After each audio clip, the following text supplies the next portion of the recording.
Oui, alors vous applaudirez éventuellement quand ce sera fini. Je vous trouve, surtout par les temps qui courent où tout est incertain, il vaut mieux avoir écouté la conférence avant d'applaudir. Donc, c'est un peu une blague, mais effectivement, on est dans un monde tellement incertain qu'effectivement, on ne sait pas très bien ce qu'il faut qu'on fasse à un moment ou à un autre. Néanmoins, ce n'est pas parce que l'actualité nous bouscule qu'il n'y a pas un certain nombre de tendances lourdes, et c'est un peu ce dont je vais vous parler, bien sûr. Et puis, j'aime pas trop citer les impérialistes anglais, mais enfin, j'ai quand même cité Winston Churchill qui disait « il ne faut pas laisser passer une bonne crise » ou « il ne faut pas laisser gâcher une bonne crise ». Ceci pour dire qu'effectivement, vraisemblablement, les systèmes dans lesquels nous vivons sont extrêmement solides, ils sont faits pour durer, ils ne changent pas si facilement que ça, hein. Donc les problèmes dont je vais vous parler, ils sont très bien connus à la fin, dès les années 60, hein. 1963, c'est le printemps silencieux de Rachel Carson. Voilà, et puis j'invite tout le monde toujours à regarder le discours de Nixon, c'est là aussi une référence surprenante, en février 1970, qui est mon mois de naissance. Il fait un discours au Congrès où il explique qu'il y a vraiment d'énormes problèmes écologiques et qu'il va falloir les résoudre. Et si aujourd'hui un homme politique faisait ce discours, je présume qu'il serait accusé d'écologie radicale. Ceci pour dire une chose, c'est qu'on dit qu'il y a un problème de prise de conscience, mais que ça va progresser. En fait, la prise de conscience a globalement régressé depuis 50 ans, malheureusement, il faut bien le dire. Et ça, c'est quelque chose qu'il faut avoir en tête. Il y a eu énormément de forces, de résistance à l'intérieur de notre système. Nous-mêmes, d'ailleurs, avons fait partie de ces forces de résistance, de manière consciente ou inconsciente. Et puis là, on arrive dans un monde... On a coutume de parler de polycrise où en fait il faudra changer. Voilà. En gros, c'est le contexte dans lequel nous nous trouvons. Et alors, si j'ai choisi ce titre, Fossiles, ferme fourchette, après avoir discuté avec Samuel et Emma qui étaient là, voilà, c'est que y avait un slogan qui a été lancé qui datait d'avant, mais qui a été repris par l'Union européenne, qui était Farm to Fork. Et beaucoup de débats, quand je regarde les débats, y compris en Suisse, quand on parle d'agriculture, on va dire « ah, les Suisses ne dépensent pas assez, il n'y a pas suffisamment d'argent qui arrive à l'agriculture ». On parle toujours de la ferme à la fourchette. Et il y a un grand impensé, ce qui est l'amont de l'agriculture, on va beaucoup parler de ça, que j'ai appelé fossile, et vous comprendrez très vite pourquoi. Et c'est ce dont on va parler. Alors mon exposé, je vais d'abord commencer par quelques généralités, peut-être que vous les connaissez très bien, mais voilà, des fois partager des choses que nous connaissons tous, ça permet juste de redonner un peu le cadre. Après, je me focaliserai un peu sur la question, et là on va retrouver directement ce que Samuel vient d'évoquer, la question de comment fonctionne un écosystème et cette question de la biomasse. Alors je ne vais pas vous spoiler complètement ce que je vais vous dire, mais vous avez bien compris qu'à chaque fois que vous montez dans votre voiture et que vous mettez le contact, vous brûlez de la biomasse fossile, qui est le produit des forêts d'il y a 200 millions d'années. Donc tous nos miracles de nos sociétés thermo-industrielles reposent sur une biomasse qui a plusieurs millions d'années, sur les forêts du Crétacé concrètement. Donc voilà, donc ça va nous parler de nous, de tout ce qu'on consomme. Je vais faire une focale un peu sur notre agriculture suisse dont on verra, alors je suis assez critique sur le débat sur la souveraineté alimentaire, à vrai dire en tout cas telle qu'elle est posée actuellement, puisque parler de quantité produite sans se poser la question de qu'est-ce qu'on a importé pour le produire, ça n'a strictement aucun sens. Si vous prenez une horlogerie et que vous ne laissez plus rentrer de métaux dans une horlogerie, il n'y aura pas de montre qui sortira. L'agriculture, c'est la même chose, il y a tout un amont dont elle dépend, malheureusement, ça n'est plus une activité essentiellement du vivant. Et on verra pourquoi. Et donc on va analyser ça un peu pour la Suisse et puis à la fin je terminerai sur l'agroécologie pour finalement faire un plaidoyer en faveur de forêt-jardin suisse. Voilà, donc ça sera un petit peu ce parcours auquel je vous invite. Alors, vous verrez que je vais finalement faire appel des fois à des notions que la plupart d'entre nous avons vues à l'école une fois. Des fois, il y a très longtemps. Et alors ça, c'est une question très intéressante puisque Samuel parlait de présenter des choses aux enseignants, de présenter des choses aux enfants. Il y a une question très importante, c'est qu'est-ce qui fait qu'on mobilise un savoir et qu'est-ce qui fait qu'on l'oublie, qu'on ne va pas l'utiliser au quotidien. En fait, les savoirs, c'est quelque chose qui s'use finalement si on ne s'en sert pas. Et donc, beaucoup de choses, finalement, que je vais vous dire, vous les savez déjà, d'une certaine manière, mais ce n'est pas un savoir auquel vous croyez, puisqu'il y a un philosophe, Jean-Pierre Dupuy, qui dit « Le problème, c'est qu'on ne croit pas ce qu'on sait », et qu'en fait, finalement, ce qu'il veut dire par là, c'est qu'il y a deux niveaux de savoir. Il y a un savoir qui ne nous touche pas vraiment, et il y a un savoir qu'on fait nôtre, qu'on transforme finalement en mouvement, en action, et c'est ce qu'il appelle une croyance, le moment où ça nous prend un peu aux tripes. D'où l'importance du beau, d'ailleurs, des sentiments, etc., des choses qui nous mettent en mouvement. Alors d'abord, évidemment, je crois qu'avec l'histoire du Groenland, nous avons tous compris que nous sommes dans un monde fini, ce qui fait que quand il y a des appétits de conquête, c'est un peu compliqué dans ce monde fini, puisque c'est un monde qui n'est pas gagnant-gagnant, mais gagnant-perdant.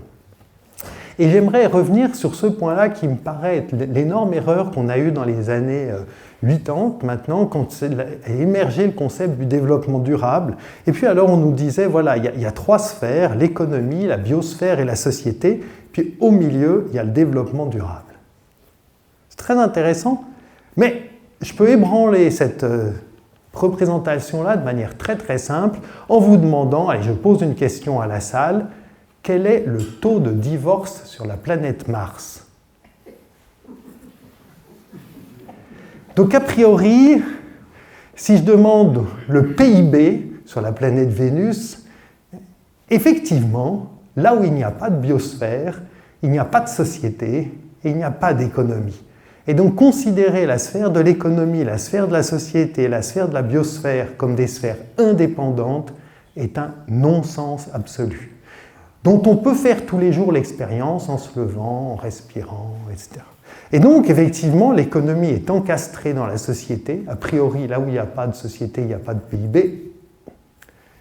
Les fourmis ont peut-être leur manière de comptabiliser leur efficacité quand elles sont sous les pierres des jardins-forêts, mais a priori, elles n'ont pas de PIB, et puis, évidemment, il n'y a pas de société sans biosphère.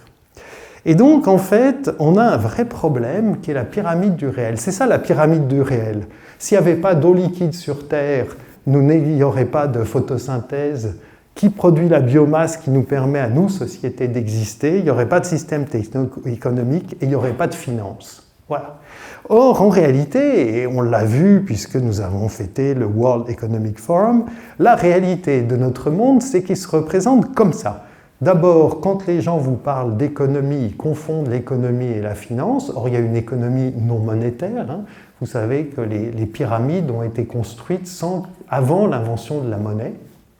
Voilà. Ils ne connaissaient pas la pièce de monnaie. Il a fallu 2400 ans entre les pyramides et l'invention de la monnaie, vraisemblablement au VIe siècle avant Jésus-Christ. Donc 2400 ans, ce qui leur permettait de faire des trucs quand même qui prouvaient qu'il y avait une organisation. Et puis en général, on réduit, etc. Et puis finalement, on oublie que tout ça repose sur une base qui est en train de s'effriter. Et je ne vous fais pas photo, si je vous pose la question de la stabilité entre ça et ça, je pense que vous choisirez assez spontanément ce qui a la forme d'une pyramide dans l'ordre plutôt qu'une pyramide inversée. Alors pour l'instant, on n'a pas poussé le chaos climatique jusqu'à avoir une évaporation totale de l'eau, donc je garde la base bleue intacte, mais il est évident que si sous certaines conditions on basculait, il y a certains modèles dans lesquels effectivement, potentiellement, on atteint une masse critique où l'eau s'évapore, l'eau a un effet de serre et ça rentre dans un cercle vicieux, produit un effet de serre dans lequel toute l'eau deviendrait gazeuse. Et là, effectivement, la partie serait définitivement terminée et pas que pour nous. Et donc, là-dessus se pose un vrai problème qui est le problème... Alors, j'utilise un gros mot de philosophie, axiologie, qui a trait aux normes. C'est qu'en fait, on a eu toute une mentalité depuis 3 siècles qui est cet axe vertical où on pense le monde, on pense les sociétés comme étant une sorte de polarisation entre l'émancipation et la servitude. Alors ça a une certaine réalité, bien sûr, puisqu'on le voit avec les événements actuels. Je ne dis pas que c'est pas vrai, mais en fait, c'est une question purement interne aux sociétés humaines. Et qu'est-ce que nous fait l'écologie? C'est que tout d'un coup, ça vient percuter la manière dont on raisonne nos rapports politiques, de politique intérieure, nos rapports de géopolitique. Elle est percutée tout d'un coup par un autre axe qui s'impose à nous, qui est l'alternative entre destruction de la biosphère et intégrité de la biosphère. Je dis ça pourquoi? Parce qu'on peut tout à fait imaginer des sociétés en équilibre avec la biosphère dans lesquelles il y a de l'esclavage. C'est-à-dire une société écologique avec l'esclavage est tout à fait concevable. Voilà. Donc, c'est le problème, c'est que maintenant, on doit axer deux questions, la question de l'émancipation et de la servitude et destruction de la biosphère, intégrité de la biosphère. Pourquoi je vous dis ça? Parce que très souvent, quand on parle d'écologie, on vous fait « mais tout cela, cher monsieur, est liberticide. Vous voulez nous empêcher de... » Et l'émancipation, c'était quoi? C'était l'accumulation de puissance technique. Et donc, en voulant nous priver de l'accumulation de puissance technique, vous voulez nous empêcher d'aller où on veut, là où on veut. Et donc, on voit bien qu'il y a tout un discours qui dit « l'écologie est liberticide ». Et c'est une réelle question, parce que oui, effectivement, les limites planétaires induisent quelque chose qu'on appelle une contrainte. Et donc on voit bien que tout d'un coup, on a du mal des fois à manipuler ça dans l'espace public, et je vais vous parler d'un certain nombre de contraintes et de lois d'airain qui sont liées au fonctionnement du vivant et de la biosphère. Alors, agriculture et société, après ce petit prolégomène, la formation de la biomasse, c'est la loi d'airain des écosystèmes. Pourquoi ? Parce que finalement, on retrouve la biomasse sous 3 états dans la nature. Alors, il y a la biomasse vraiment au sens le plus répandu et le plus authentique du terme, qui veut dire la biomasse effectivement vivante. Plantes, animaux, champignons, bactéries. J'ai pas mis l'homme parce que, quand même, de ce point de vue-là, l'homme est un animal. Quoi qu'on puisse en penser par ailleurs, biologiquement, dans son fonctionnement, il rentre dans cette catégorie. Et donc, à chaque fois que je dirais animaux, comprenez aussi, nous, les êtres humains. Et puis, il y a une biomasse qui est inerte.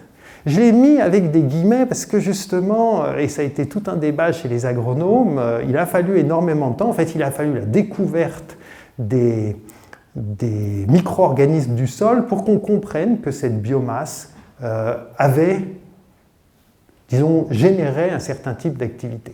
Un des grands penseurs qui a énormément joué un rôle énorme dans le progrès des sciences agronomiques également, Liebig, qui était un Allemand, c'est à lui que vous devez l'analyse des aliments que vous mangez, lipides, protéines, etc. Eh bien, au début, en tant que chimiste, il avait mis de l'humus dans un pot d'eau, il avait mis de l'eau, il avait analysé l'eau, il avait dit, mais l'eau, il n'y a eu aucun échange entre l'humus et l'eau, donc l'humus ne sert à rien. Et malheureusement, c'est une erreur, mais Liebig ne connaissait pas les micro-organismes à l'époque. Il n'avait pas conscience, alors on en avait déjà vu, mais il n'avait pas conscience que le sol, et ce que vous évoquiez, est un écosystème vivant avec énormément de micro-organismes qui utilisent et qui vont mobiliser cet humus du sol. Et puis enfin, vous avez cette fameuse biomasse fossile, celle qu'on est en train de sortir à toute vitesse, accumulée pendant des millions d'années, le pétrole, le charbon, les gaz, les schistes bitumineux, à partir duquel d'ailleurs on transforme en gaz, et qu'on brûle joyeusement tous les jours et qui nous permettent d'être semblables à des dieux. Alors, cette biomasse, elle repose finalement sur un mécanisme assez simple. Voilà, je vous présente très rapidement le cycle de la matière, et ce cycle de la matière, ce cycle de la matière, il faut que je fasse un petit peu plus là-dessus, ce cycle de la matière, il a un nombre finalement limité de protagonistes. La première chose qu'il faut garder en tête, et ça en général, c'est là quelque chose qui est toujours un petit peu surprenant et un peu à contresens du bon sens, je dirais, en tout cas contre le sens commun, c'est que la plupart des molécules qui nous constituent, en fait, en tout cas, à part l'eau qui est importante, mais de la matière sèche, viennent de l'air. Et ça, c'est complètement contre-intuitif. Il faut bien réaliser que pour la plupart des êtres humains, pendant longtemps, on avait du mal à comprendre de quoi était faite la matière qui nous composait. D'ailleurs, tout notre vocabulaire, encore aujourd'hui, est imprégné, notamment quand on parle des plantes, de l'idée que, parce que la question c'était qu'est-ce que mangent les plantes? On voyait bien que nous, en tant qu'animaux, on mangeait des plantes ou d'autres animaux qui avaient mangé des plantes, donc c'était ça l'origine de notre matière, mais d'où les plantes tiraient-elles leur matière? Il a fallu énormément de temps pour le trouver, et encore aujourd'hui, par exemple, quand on met ces produits chimiques qu'on met pour nourrir les plantes dans le sol, on utilise tout un vocabulaire, engrais, nourrir, qui laisse croire que ce qu'on met va être mangé par la plante. Mais en fait, par la photosynthèse, les plantes tirent leur matière essentiellement du carbone de l'air. Et ça, c'est évidemment tout à fait bouleversant comme découverte. À mon avis, on le sait, mais on n'en a tiré encore aucune conséquence profonde. Nous sommes faits de vent. Non seulement pour le carbone, qui se trouve en très très petite quantité dans l'atmosphère, 0,04%, mais également pour l'azote. Et l'azote, lui, il est en présence énorme dans l'air, 78%.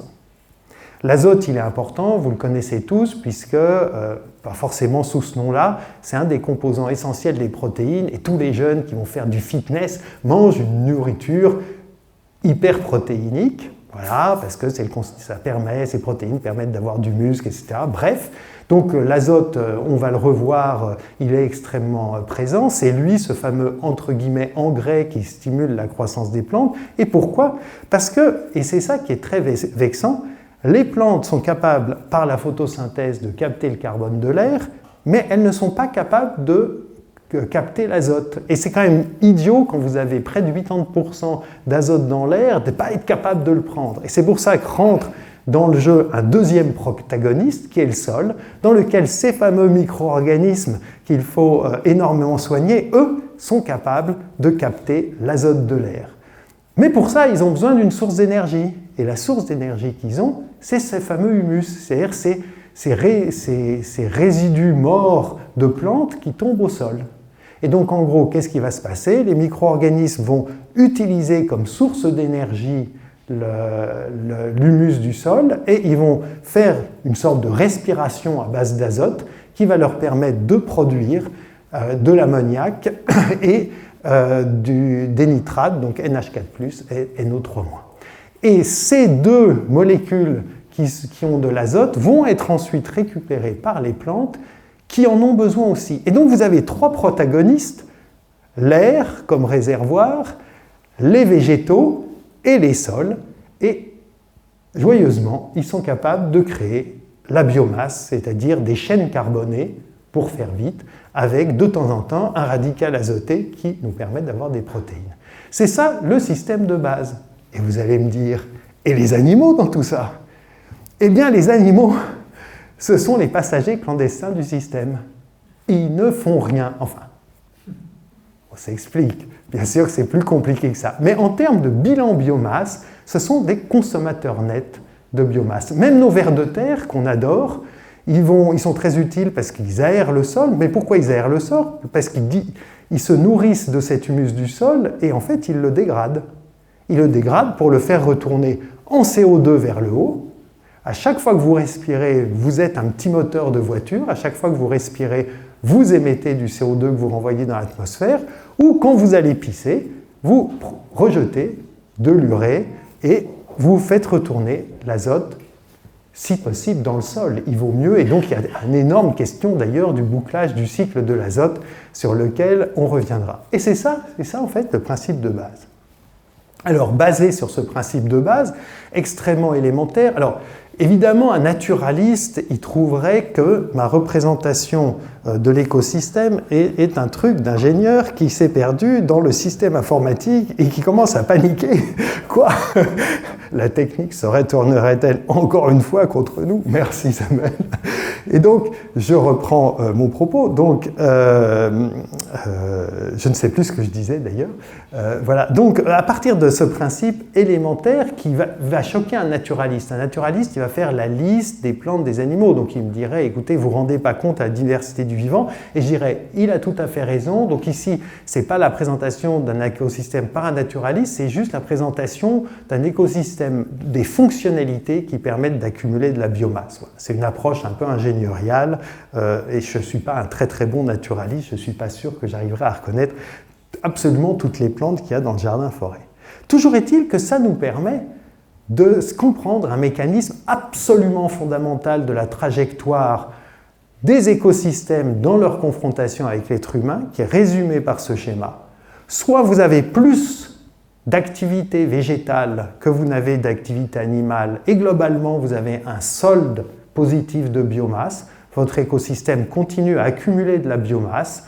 Par exemple, typiquement, votre jardin-forêt grandit, mais évidemment, si vous étiez tout le temps en train de couper du bois ou mettre des moutons dessus, il ne grandirait pas.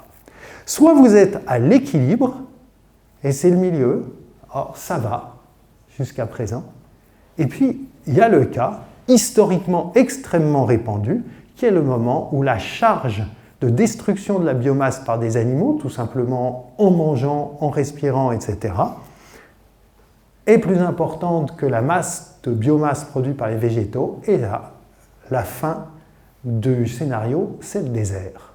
Et la désertification est un phénomène qu'on a extrêmement vu dans l'histoire, tout simplement parce que les hommes se multipliant les animaux de rapport, ils finissent par avoir un prélèvement de biomasse qui dépasse les capacités de fixation par les végétaux dans le système.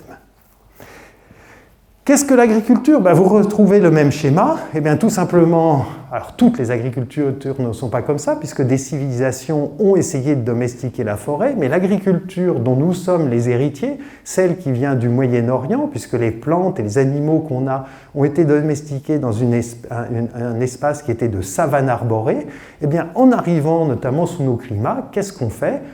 On ne va pas domestiquer l'écosystème qu'on trouve, on va adapter l'écosystème à notre paquet technique, nos moutons et notre blé, et qu'est-ce qu'on fait? On rase les forêts, ça s'appelle le défrichage, en général par la bithybrûlie en le brûlant, et puis on commence à multiplier des animaux.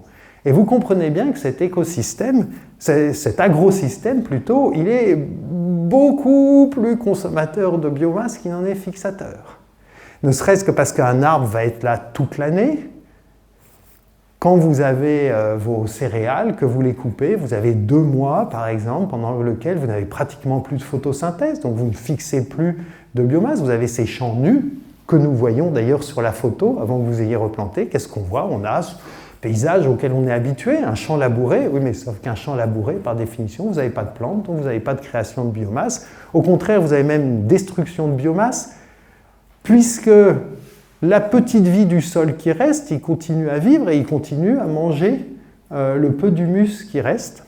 Et puis les moutons, les moutons, d'une manière générale, les ruminants, vous savez, le miracle des ruminants, c'est qu'ils ont une poche de plus que nous.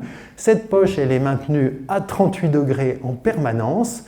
Vous avez de l'eau, de l'humidité, ce qui fait que si vous donnez du papier à une vache avec un peu d'urée, il y a des tests qui ont été faits comme ça, elle ne va pas être en très bonne santé, mais elle va pouvoir vivre parce qu'en lui donnant de l'urée et du papier qui est de la cellulose pure, elle est capable de détruire la cellulose et d'en extraire l'énergie et les constituants. Parce qu'elle a ces 2 sources. Et donc vous imaginez bien que ces ruminants, ils sont capables de tout digérer. Ce qui fait par exemple que les chameaux, enfin les dromadaires exactement, ils sont capables de détruire de la biomasse, même dans des endroits où il y en a très peu, et on peut dire que le dromadaire entretient le désert. Donc, on trouve toujours merveilleux ces colonnes de dromadaires sur fond de dune. Eh bien oui, et d'ailleurs le dromadaire, dès qu'il voit quelque chose à manger, il le mange, et donc il n'y a pas d'accumulation de biomasse dans le désert. Et fondamentalement, la plupart des sociétés humaines, elles reposent sur une prédation de biomasse périphérique. C'est-à-dire qu'elle a un centre qui est destructeur de biomasse, elle a une marge fertile, typiquement des forêts, et puis elle draine finalement cette biomasse au centre. Et d'ailleurs, si vous réfléchissez à ce qu'est une ville, fixation de biomasse assez faible sur le béton et le macadam, vous me l'accorderez, eh bien on est tous une masse d'animaux qui s'est concentrée là, et il faut qu'il y ait des brins de nourriture qui arrivent, et puis ce qui sort, je ne vous fais pas de dessin, voilà, vous l'avez compris, c'est des choses dans lesquelles on a dégradé les restes de la dégradation de la biomasse, notre urine, nos fesses, etc.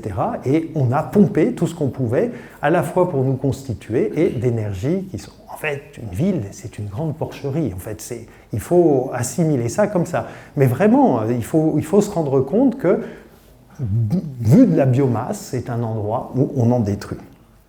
Et d'ailleurs, c'est très intéressant parce que les agronomes latins, sans avoir cette conscience-là, mais ils voyaient bien, ils avaient cette représentation-là de l'organisation idéale de la ferme. Au milieu, vous avez la domus, la villa, qui villa, ça veut dire la grande ferme en latin. C'est un endroit où les hommes se concentrent, avec destruction de biomasse.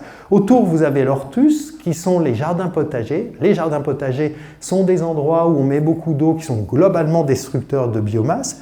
Autour, vous aviez les champs, la guerre. Vous aviez ensuite le saltus, qui sont les prairies. Et puis enfin, vous aviez la silva, qui est la forêt exploitée par l'homme. Et après, il y a forestus, qui est la forêt dans laquelle on ne rentre pas, soit parce qu'elle appartient aux dieux, etc. Et en fait, qu'est-ce qu'on faisait? On envoyait les animaux soit dans le saltus, par exemple les porcs. Je ne sais pas si vous avez lu Jeune Ivanhoé, vous savez qu'au début, Ivanhoé rencontre un esclave saxon. Qu'est-ce qu'il fait cet esclave saxon? Il garde des porcs dans une forêt, porcs qui vont être amenés le soir, comme les animaux. Et en fait, c'est avec ce fumier, des porcs, des animaux, qui sont ramenés à la villa, qu'on va obtenir de quoi amender l'ortus et un petit peu la guerre, et en fait, c'est comme ça qu'on a organisé ce biodrain, cette espèce de drain de biomasse de la pairie vers le centre. Tout va bien si notre centre peut disposer d'une périphérie suffisamment grande pour alimenter en permanence sa destruction de biomasse. Alors, ça a tenu plus ou moins bien, on va dire ça comme ça. Je vous rappelle que Rome tenait aussi parce qu'elle avait ses flottes qui ramenaient du blé d'Égypte. Et puis le jour où Rome a perdu le contrôle de ses colonies, puisque un certain nombre de barbares un peu taquins se sont emparés de l'Afrique du Nord, etc., voilà, eh bien Rome, la population s'est littéralement effondrée parce que pour maintenir Rome, il fallait en permanence y amener de la biomasse sous forme de grains. Donc il y avait de temps en temps, de siècle en siècle, des systèmes qui arrivaient à concentrer de la biomasse et puis d'autres qui s'effondraient parce qu'ils n'arrivaient plus à concentrer. Mais ils ne savaient pas, ou très très peu, exploiter la biomasse fossile. Et c'est ça, la grande révolution industrielle, c'est l'exploitation de la biomasse fossile. D'ailleurs, quand on dit révolution industrielle, on pense tout de suite charbon, pétrole, gaz. Et on appelle ça la rupture métabolique. Enfin, on appelle ça. Karl Marx appelle ça la rupture métabolique, avec d'autres. On retrouve notre schéma. On a toujours autant de moutons, voire même un petit peu plus, toujours autant de blé, mais on a enfin trouvé la manière de remplacer l'azote du sol, qui était le facteur limitant. Parce qu'au bout d'un moment, quand vous aviez une perte de biomasse dans un sol, les micro-organismes n'arrivaient plus à se nourrir. N'arrivant plus à se nourrir, la pompe d'azote s'arrêtait elle-même. Columel le sait déjà, d'ailleurs, au 1er siècle. Évidemment, il ne sait pas le détail de ce qui se passe, mais il y avait un débat chez les agronomes latins qui pensaient, il y en avait certains qui avaient une vision anthropomorphique, qui pensaient que le sol vieillissait. Il dit pas du tout. Il suffit d'y amener de la matière organique, et il recommande aux gens qui n'ont pas des animaux de ramasser les feuilles qu'ils ont sur les chemins. Il y a un passage extraordinaire sur Columel où il dit « ramassez les feuilles, ramassez les feuilles ». Il faudra d'ailleurs que vous l'utilisiez dans vos exposés en expliquant pourquoi, dès l'époque, voilà. Et avec l'azote, on a enfin quelque chose qui va remplacer la pompe à azote, avec l'azote minéral qu'on va produire nous-mêmes, il y a quelque chose qui va remplacer l'azote biologique qui est lié au sol. On va enfin pouvoir se passer de sol, ça c'est de l'émancipation.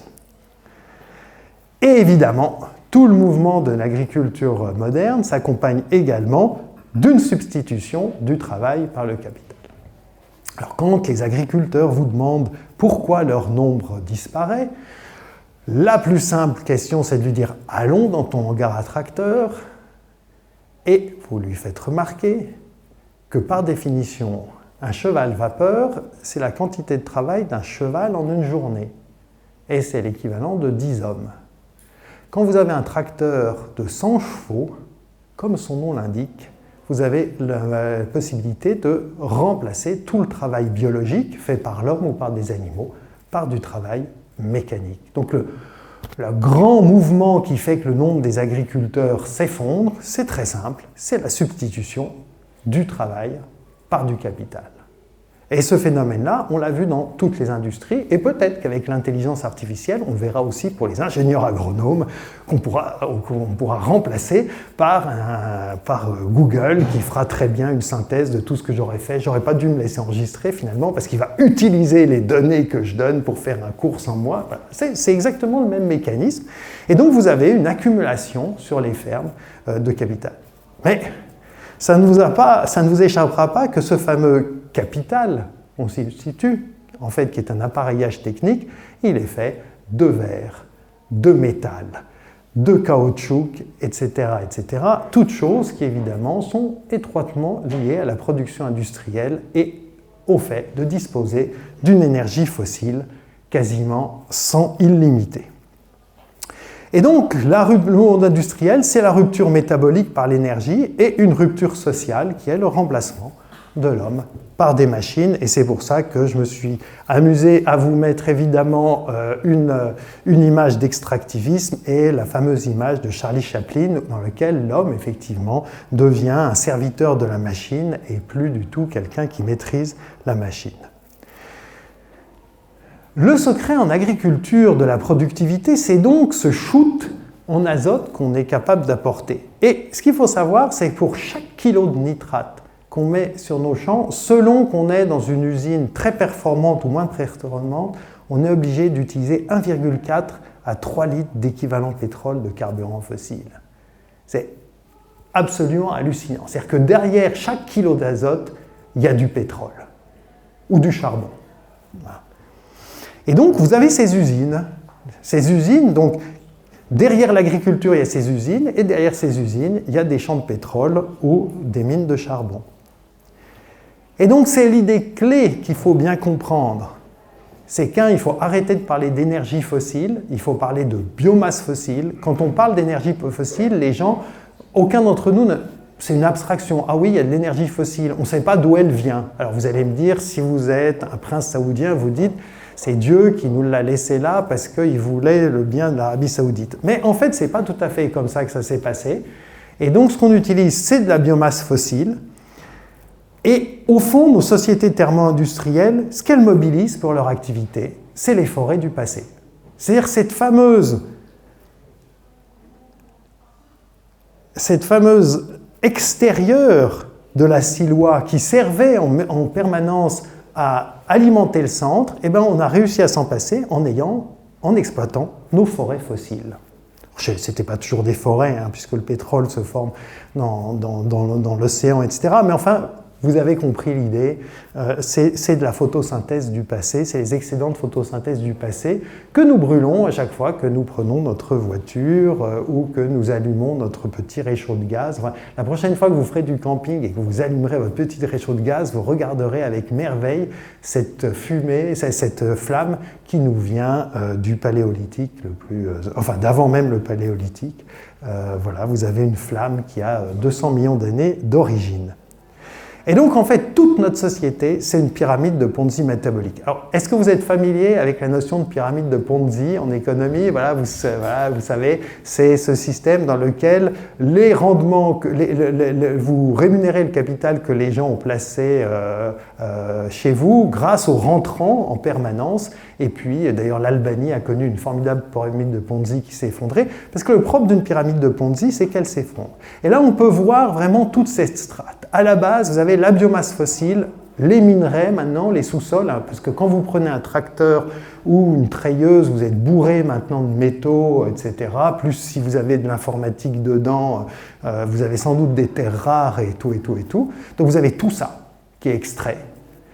À partir de ça, vous faites cette merveilleuse série d'outils, l'acier, le verre, le béton, ce qui nous rapproche d'ailleurs de l'architecture moderne. Un petit bonjour à Le Corbusier. Les engrais, les pesticides, donc tous ces produits. Ça vous permet de faire une culture quand même en sol. C'est bien pour ça que quand on continue à couper la forêt de la Certao, de la forêt amazonienne, parce qu'il faut quand même du sol pour produire le soja, du blé, enfin essentiellement du soja d'ailleurs au milieu. Ça, pour l'instant, ce qui coupe, c'est surtout pour ça.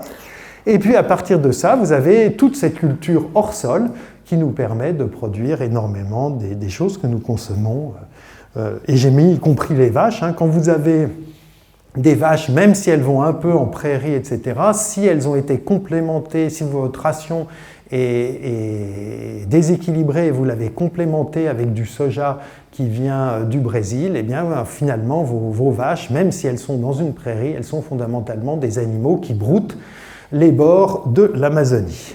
Cette formule n'est pas de moi, c'est les Néerlandais qui disaient déjà dans les années 50, au moment où il y a eu le débat sur la politique agricole en Europe, nos vaches broutent les bords du Mississippi, puisque à l'époque, le grand producteur de soja, c'était les États-Unis. Et donc, en plus, on a filiarisé complètement notre système alimentaire avec son amont, son agriculture et son aval. Et on a constitué comme ça de très puissantes filières qui sont vraiment internationalisées. C'est-à-dire que quand on mange quelque chose en Suisse, c'est impressionnant de réfléchir non pas seulement aux composants alimentaires, mais à toute l'infrastructure, les composants de l'infrastructure technique qu'il a fallu. Alors, je ne vous parle même pas quand vous faites un espresso ou un truc comme ça.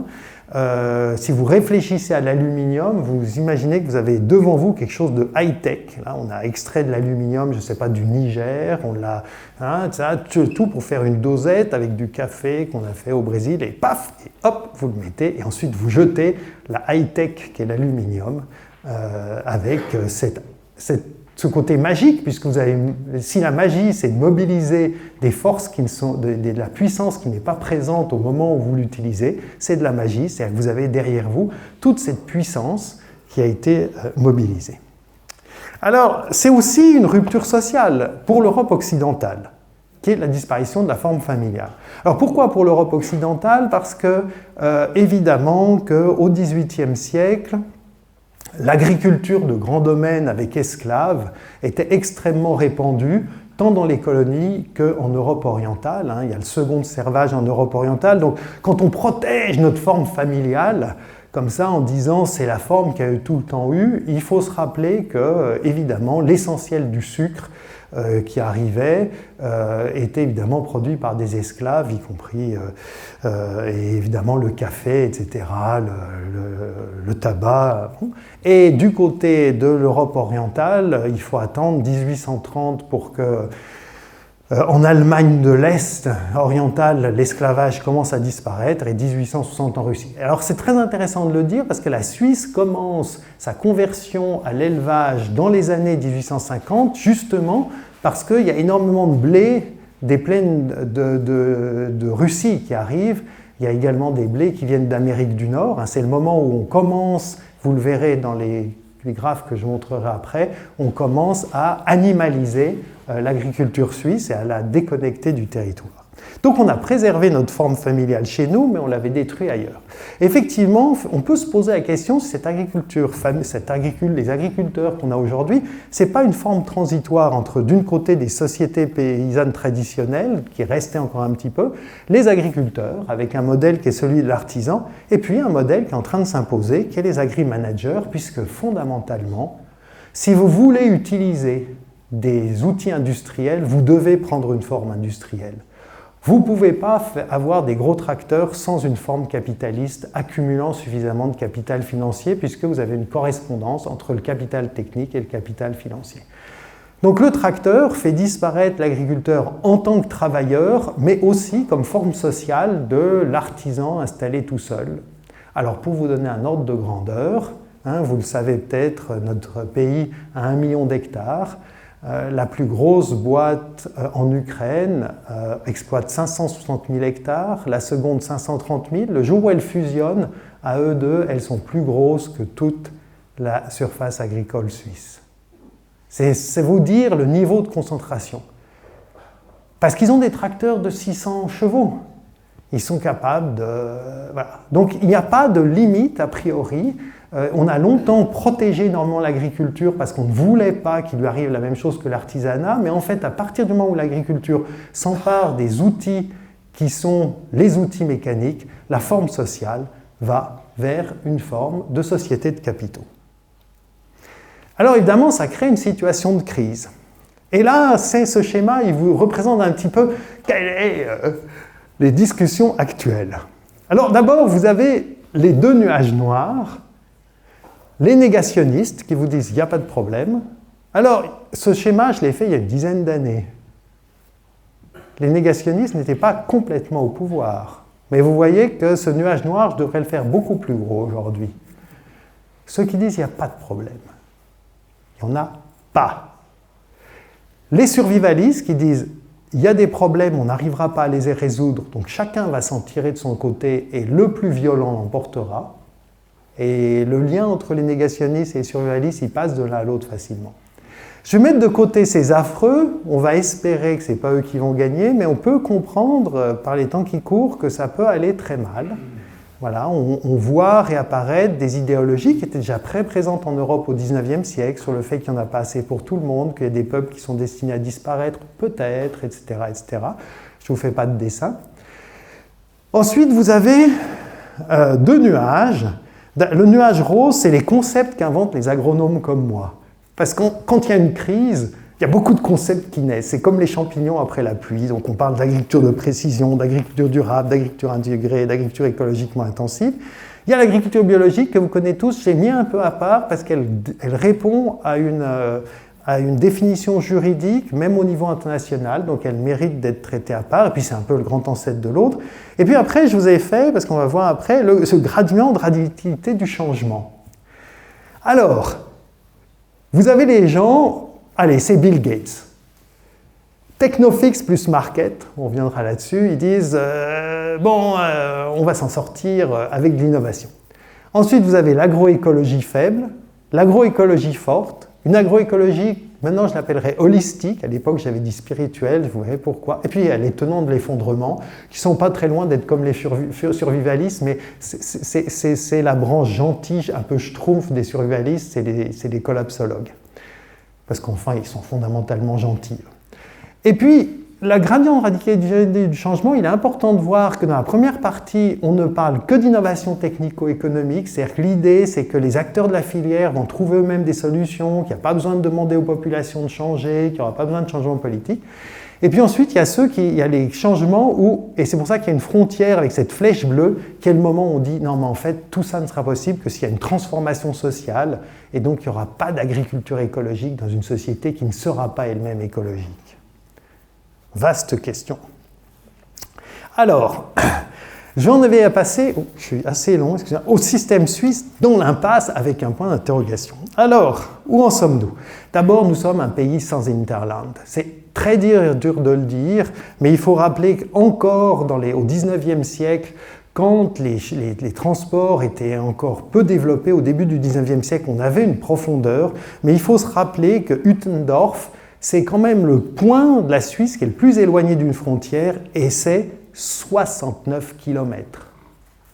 69 km. Alors je ne vous dis pas qu'avec nos F-35, quand ils seront livrés, effectivement, on est obligé de tourner en Italie, mais même en voiture, c'est quelque chose qui est rien. Donc on est fondamentalement un pays sans hinterland. C'est pas la Russie, c'est pas les États-Unis avec ou sans Groenland. C'est pas, vous voyez ce que je veux dire. Donc là, des fois, je suis un peu perplexe. On est d'ailleurs nous-mêmes tout le temps en train de prendre la voiture, aller à l'étranger, et puis tout d'un coup, quand c'est produits alimentaires, on dit ah non, eux, ils vont rester immobiles. Soit dit en passant, quand vous êtes à Genève, ça fait beaucoup moins de kilomètres d'acheter ces courgettes à Saint-Julien en Genevois qu'aller les chercher du côté de Winterthur. Enfin, donc vous voyez, en réalité, on est un pays de périphérie. C'est ça notre problème, d'où d'ailleurs un tourisme de consommation qui est un réel problème, mais qui est lié à cette absence de profondeur de notre pays. Et on a une spécialisation animale. Alors ça, c'est des chiffres qui viennent de l'Office fédéral des statistiques. Alors parce que tout ce que je vous dis, ce qui est merveilleux, quand je vous parlais au début de dire il y a ce qu'on sait mais qu'on ne croit pas, ce qui est fascinant, c'est qu'on a quand même une administration qui fait un excellent travail. On a toutes les données. Et on n'en fait surtout rien. Alors, ça nous montre qu'en fait, quand on commence à dire « Ah, il faudrait réfléchir à l'autosuffisance », sauf que le problème, c'est qu'à partir de 1853, au moment où arrivent les blés d'Amérique du Nord, les blés de la Baltique, les blés de la mer Noire, on commence déjà à abandonner. Et on voit qu'on a une production végétale, c'est à prix courant, qui croît, mais en fait qui croît essentiellement à la fois parce que la valeur augmente peut-être à cause de l'inflation, et puis parce qu'on l'utilise de plus en plus pour nourrir les animaux, on a une explosion de nos productions animales, mais vraiment qui est le rapport production animale, production végétale. Et puis, vous avez le volume de la production totale, là, qui d'ailleurs connaît à partir de 1978, enfin, ou en fait, au début des années 80, au moment où on va vous donner un certain nombre de lois dont on parlera, on a effectivement un volume de production totale qui croît mais finit par stagner. Et puis, on a autres biens et services à prix courant. Ça, c'est en général, ça montre que les agriculteurs commencent à faire autre chose que de l'alimentation.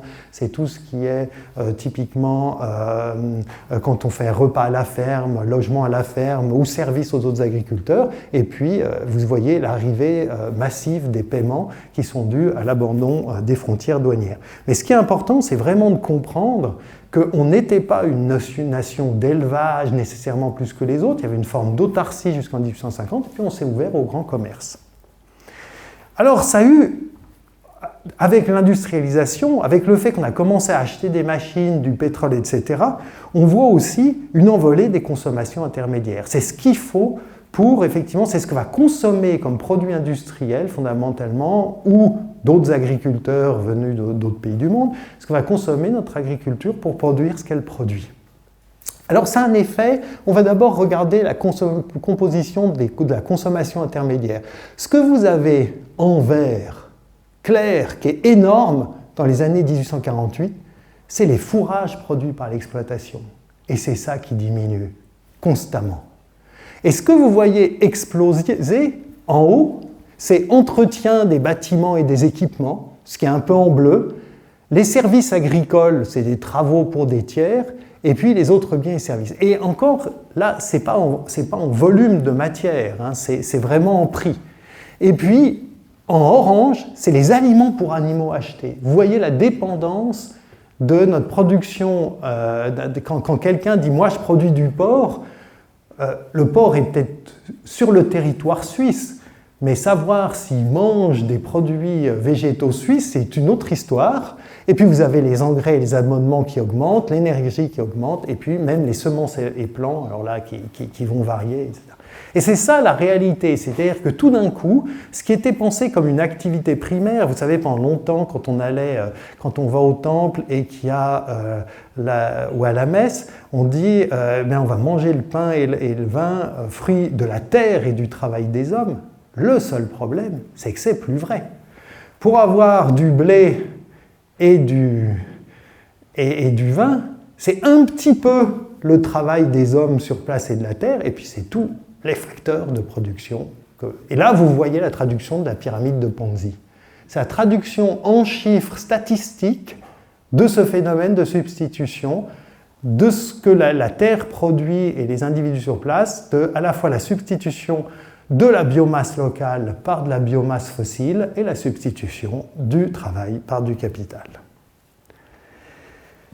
Alors, en fait, je vais utiliser la notion de métabolisme. Alors, la notion de métabolisme, je l'introduis vite. On a tout organisme qui fonctionne a un métabolisme. Nous avons un métabolisme, c'est pour ça qu'il faut que je mange et que j'aille aux toilettes. En fait, c'est tout ce qui se passe dans mon organe. Effectivement, on peut analyser tout système, même une ville, l'agriculture suisse, etc., avoir un métabolisme. Et donc, on regarde trois choses finalement, enfin deux choses fondamentalement, les intrants et les sortants. Et puis, à l'intérieur, il y a ce qu'on appellerait la valeur ajoutée finalement, qui est le travail propre à l'organe qu'on considère. Et en fait, on voit que le métabolisme suisse, la ferme suisse, c'est de plus en plus de production en volume, en termes de nombre de porcs, nombre de poulets, nombre de vaches ou de lait. Encore que ça a été tamponné ces dernières années parce que les prix ne sont pas porteurs, mais on a des produits de plus en plus par hectare et par homme, mais avec des intrants. Et puis tout métabolisme, de même que vous devez aller pisser, vous avez aussi des rejets. Et c'est toutes les pollutions qu'on trouve dans notre système. Alors, on a notamment, et là je vais être un peu technique, mais il faut que j'arrive à vous faire partager ça. C'est notre fameuse dépendance marquée pour l'azote.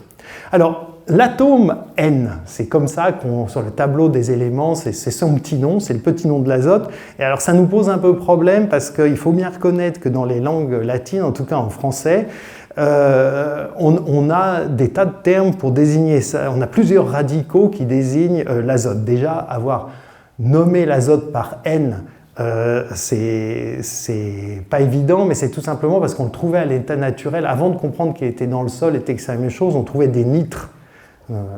Les latins appelaient ça des nitres. Donc on a des protéines, c'est ce que je vous ai dit, c'est des molécules, des hydrates de carbone ayant des radicaux N, c'est pour ça qu'ils sont si importants dans l'alimentation des animaux, puisque le but pour faire du poulet et du porc, il faut que vous leur ameniez une alimentation très protéinée, puisque eux-mêmes, ce qui va être consommé, c'est leurs muscles et c'est des protéines. Selon la nature des protéines, le taux varie. Alors ça, c'est un petit peu important, c'est-à-dire que le taux dans les aliments vont varier. Mais en gros, si vous avez le taux médian qu'on a dans l'alimentation, c'est 16%. En gros, c'est ça. Et c'est 17,5 pour le blé si on a un taux de conversion de 5,7 et 15,7 pour le lait. Ça, c'est des petits éléments un petit peu techniques, mais c'est pour vous bien faire comprendre l'omniprésence de ces protéines et pourquoi c'est si préoccupant, si obsessionnel pour l'agriculture. Et voilà ces chiffres. Alors là, on va prendre un peu de temps pour les commenter. D'abord, quelles sont les différentes sources, vous comprenez, d'azote si je fais le bilan de la ferme suisse? Donc il y a de l'azote dans les protéines qu'on importe du soja. Donc dans ces fourrages qu'on importe, les importations d'aliments fourragés, il y a fondamentalement des protéines qui sont présentes. Et là, on voit d'ailleurs la provenance des protéines fourragères. En vert, c'est ce qui est les productions indigènes, et en rouge, ce que sont les importations. Et on voit que, alors c'est encore en train de se tasser, mais il y a eu un tassement, une diminution graduelle du vert et puis une augmentation du rouge. Ça montre déjà notre dépendance aux protéines consommables importées. Mais, et c'est ça le problème, c'est que pour faire notre vert, il a fallu importer des engrais. Et donc vous avez derrière ce vert où on dit « oui, mais bon, ça, c'est une protéine fourragère produite sur place », en réalité, vous avez les engrais et on ne produit pas d'engrais en Suisse. Notre agriculture est biberonnée par le Rhin, c'est-à-dire que tout l'azote arrive par le Rhin, en gros. Et si un jour, pour une raison ou pour une autre, je ne sais pas, par exemple, l'Allemagne, il y avait un gros problème de sécheresse, le Rhin était à sec, on aurait bien du mal à faire remonter, enfin on les mettrait sur train probablement. Mais il faut imaginer notre Suisse avec une sorte de tube en plastique là, qui lui injecte en permanence à travers le rein des protéines. Sachant que les Allemands sont nos principaux fournisseurs aussi de protéines animales. Et bien, alors, ce qui est intéressant, c'est les catégories par animaux. Parce qu'effectivement, tout le monde se plaint. Alors par exemple, en France, actuellement, il y a d'énormes mouvements et que si vous remarquez bien, c'est souvent les éleveurs de bovins qui se plaignent. La grande substitution, et ça moi je l'ai appris en école d'agronomie déjà il y a 35 ans maintenant, c'est qu'on a une grande substitution, on passe des viandes rouges aux viandes blanches. Et les viandes blanches, vous regardez les volailles et les porcs, leur dépendance, évidemment, ce n'est pas des polygastriques, ils ne sont pas capables de manger de l'herbe. Donc eux, il faut qu'ils mangent soit du blé qui est très riche en protéines, et pour avoir du blé très riche en protéines, il faut mettre un maximum d'engrais azotés, parce qu'il y a une corrélation, ou du soja, et c'est le soja qui est importé. Et donc plus, parce que c'est plus sain, parce que c'est moins gras, etc., plus on substitue à la viande rouge de la viande blanche, plus on augmente notre dépendance à l'azote. Et d'ailleurs, ça me fait un peu rire quand on dit le Mercosur, on va voir de la viande rouge qui va concurrencer notre viande rouge. La réalité, c'est que le grand concurrent de la viande rouge, c'est la viande blanche.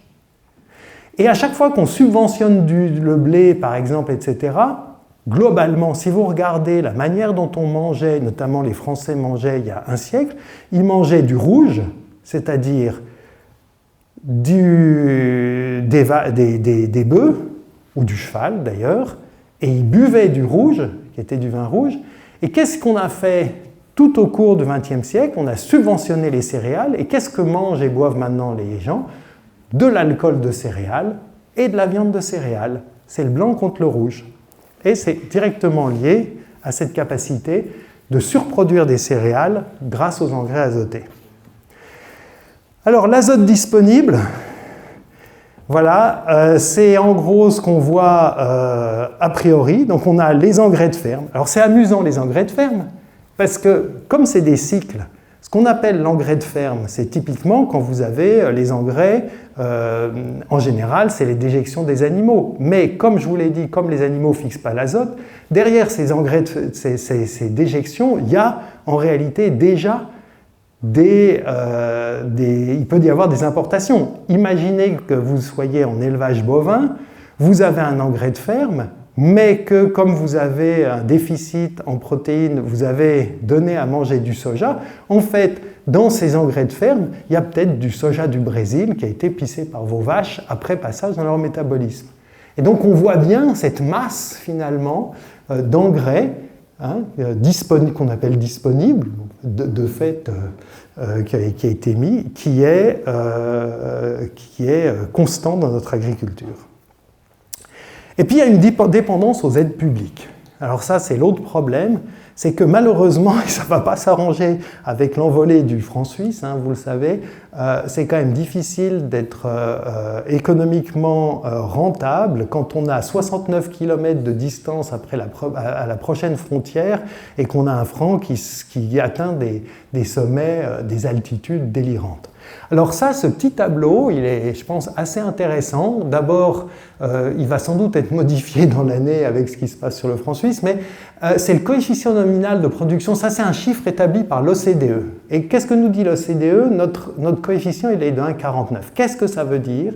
Ça veut dire que le rapport entre les prix des produits alimentaires dans le marché intérieur et les prix alimentaires évalué à l'arrivée à la frontière, c'est-à-dire transport compris, il est de 1,49. C'est-à-dire que, en gros, ce que vous achetez à 1 juste de côté de la frontière, vous l'achetez à 1,49 dans notre pays. Vous comprenez bien pourquoi tout le monde traverse la frontière pour aller faire ses courses de l'autre côté. Et ça, ce que ça exprime, c'est tout notre système de protection, puisque, alors là, je vais peut-être vous spoiler quelque chose, mais les 39% de Donald Trump, c'est juste une blague. Nous, nos produits alimentaires, soit il y a des quotas extrêmement rigides, soit on taxe des fois à 100%. C'est le cas de la viande. Heureusement que Donald Trump ne connaît pas notre système de protection frontière. Il ne se serait pas arrêté à 39%. C'est comme ça qu'on arrive à avoir ce 1,49. Si je regarde le chiffre d'affaires de l'agriculture suisse, voilà. La vente de produits agricoles sans rectification, c'est 10,28. Services agricoles 0,79, activités non agricoles, vous avez un total de 12,02. Vous avez des consommations intermédiaires, c'est-à-dire tout ce qu'on a acheté pour produire, qui sont de 7,39. Donc vous avez une valeur ajoutée brute de 4,63. Et ensuite, alors la consommation de capital fixe, c'est l'usure du matériel. Et là, vous arrivez à 2,34 et vous arrivez à une valeur ajoutée nette de 2,29. Alors vous dites, c'est bon, on a encore une valeur ajoutée nette.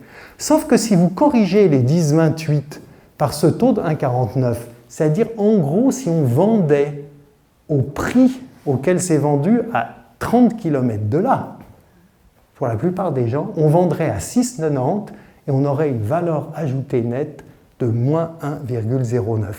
Il n'y a pas...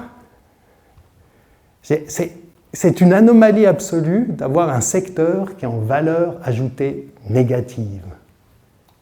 Et ça, c'est dû à un appareil de protection parce que nous consentons à acheter nos produits agricoles beaucoup plus cher que si on l'achetait à 40 km. Enfin, on consent plus ou moins. Alors, ce qui est très intéressant, c'est qu'on va dire, notamment, c'est des chiffres qui ont été diffusés, on dit l'administration indiquait, et puis ça a été repris par certaines organisations paysannes que je nommerai pas, mais en fait elles le reprennent tous que voilà, les Suisses ne dépendent pas assez pour leur alimentation, ils dépensent que 6,3%. Alors là je dis oh.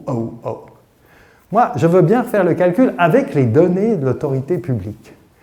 6,3%, c'est le revenu calculé sur le revenu brut, c'est-à-dire votre revenu avant impôt. Moi, je ne sais pas si vous êtes prêts à ne pas payer vos impôts et à rentrer en conflit avec le fisc, mais il me paraîtrait de bonne guerre de calculer ça avec le revenu net, c'est-à-dire ce dont vous disposez après avoir payé vos impôts. Et là, ça monte. Et en plus de ça, ça ne prend pas en compte les déciles, en l'occurrence les quintiles, donc les tranches de 20%. Si vous prenez les 5 quintiles, et ça c'est des chiffres que vous trouvez à l'Office vraiment des statistiques. Le premier quintile, son revenu net par mois, il est de 2156. Il dépense 508 pour alimentation, alcool et tabac, et donc c'est un pourcentage de 23,56%. En termes de communication, c'est déjà autre chose. Si en plus de ça, vous avez un loyer très élevé, que vous devez payer, vous comprenez que ce n'est pas rien. Même au deuxième quintile, c'est encore 15%. Il faut atteindre le cinquième quintile, finalement, pour que ça descende en dessous de 10%. Donc les Suisses, et ça ne compte pas ce que vous payez à l'agriculture par vos impôts.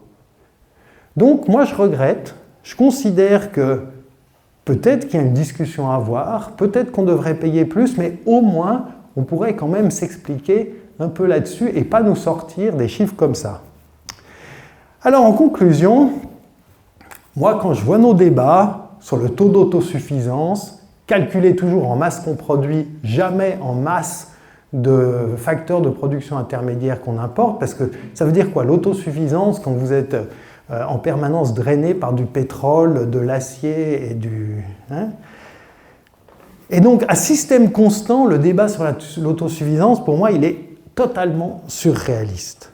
À système constant, et c'est là qu'on va aborder, qu'est-ce qu'on devrait faire si vraiment on prenait au sérieux le fait qu'il faut qu'on arrête de consommer la biomasse fossile, etc. Alors, l'agroécologie, c'est l'idée d'une agriculture par le territoire, pour le territoire. D'abord parce qu'on va avoir d'énormes problèmes hydriques. Ça, je pense qu'on en a tous conscience. Évidemment, on n'est pas dans le Valais. Dans le Valais, quand vous avez évidemment des montagnes et dès qu'il y a trop d'eau, ça se concentre, vous avez un effet d'entonnoir. J'ai beaucoup de soucis pour les Valaisans en 2050 quand on rehausse les berges du Rhône, mais il y a un moment où ça ne va pas tenir. Et puis en plus de ça, à certains moments, on n'aura plus d'eau. Et donc, c'est ce que les Allemands appellent un Schwammlandschaft. Il faut qu'on ait des territoires éponges qui soient capables à la fois d'absorber des excès d'eau quand ils tombent, de les stocker et ensuite de les relarguer. Et là, ça a totalement à voir avec la biomasse. Biomasse du sol, qui permet au sol d'être poreux, d'être spongieux, etc. Et biomasse vivante, parce qu'effectivement, les forêts sont essentielles dans le cycle de l'eau. C'est elles qui, fondamentalement, sont capables de stocker de l'eau. Et donc, il faut qu'on... Alors, parce qu'en urbanisme, on parle beaucoup de ville-éponge, et je salue tout ce que vous faites à l'échelle d'une petite agglomération, mais évidemment, il faut le faire à l'échelle du territoire. Ce n'est pas parce que vous aurez un peu verdi Morges que vous empêcherez, le jour où vous avez une lame d'eau, Morges ne sera jamais capable d'absorber. Donc il faut à tout prix stocker l'eau là où elle tombe. Et là, il y a un vrai souci. Alors, par rapport à cette situation de crise, il y a plusieurs solutions. Celle-là, c'est la solution de Bill Gates, que j'aime bien par ailleurs, c'est le moins méchant de tous les milliardaires américains, comme nous le savons après les derniers événements des 2 dernières années. Mais en gros, c'est ce rêve qu'avec on ne va rien changer à l'agriculture, rien changer à la consommation, et par contre, il suffira d'avoir des drones, etc., etc. On a un peu de... Ça, c'est ce que j'appellerais l'agroécologie faible. Ça, c'est la nôtre, celle des agronomes.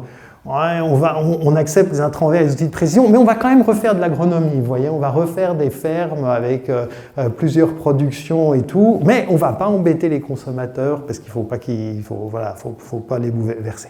Puis vous avez, là ça devient beaucoup plus compliqué, ça devient de l'agroécologie forte, où vous dites non, mais il va falloir impliquer les gens, il faut du financement mutualiste, de la recherche participative, des consommations responsables, et puis notre cadre légal ne va pas nous permettre de faire tout ça, donc il faut aller au Parlement, il faut aller à la mairie, il faut aller à Nyon pour discuter, etc. Alors vous voyez que le système social devient nettement plus compliqué à gérer.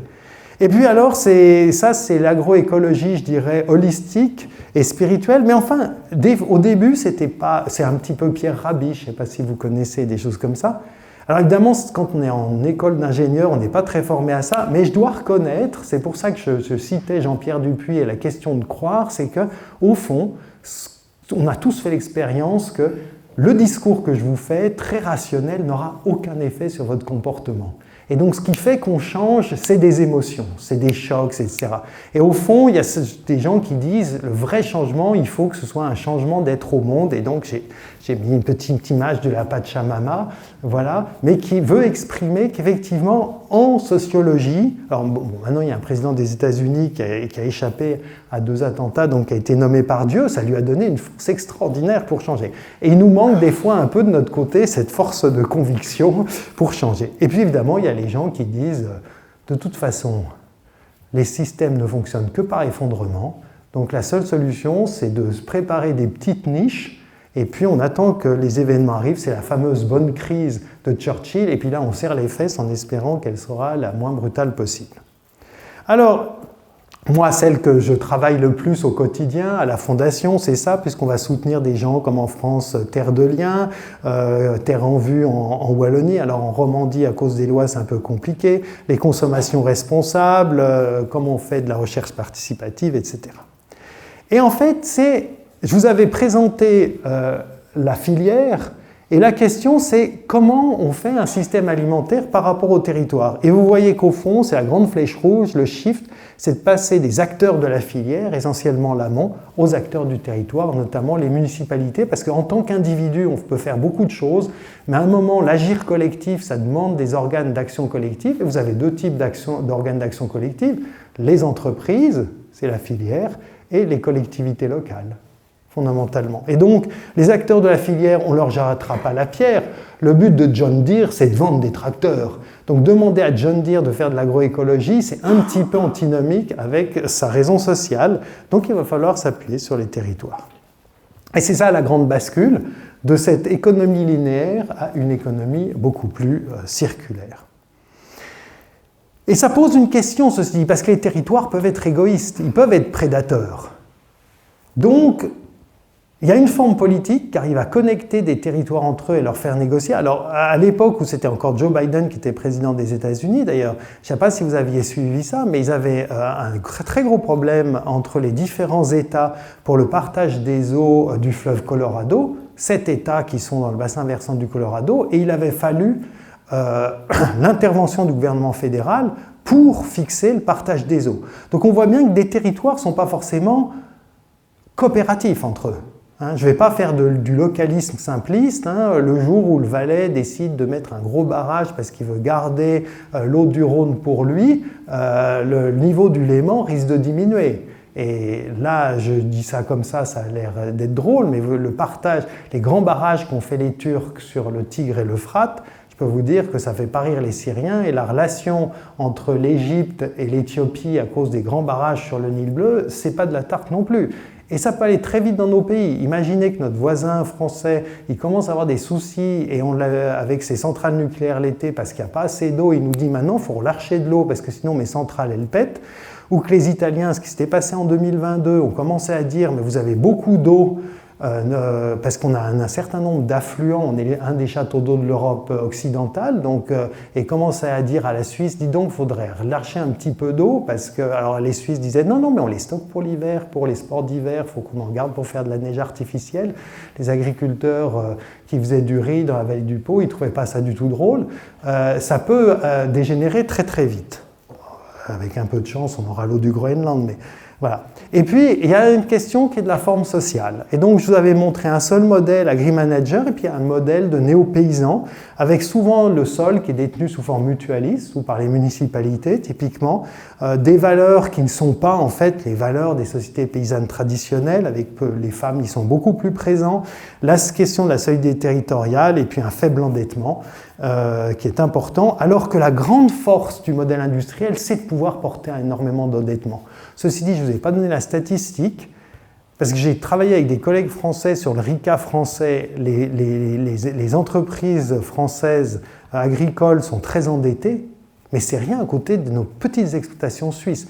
On a 22 hectares de moyenne de surface. Quand vous prenez le RICA suisse, c'est-à-dire le système statistique qui évalue les entreprises, les entreprises agricoles suisses sont endettées à 50%, c'est-à-dire qu'elles n'appartiennent déjà plus qu'à moitié aux agriculteurs.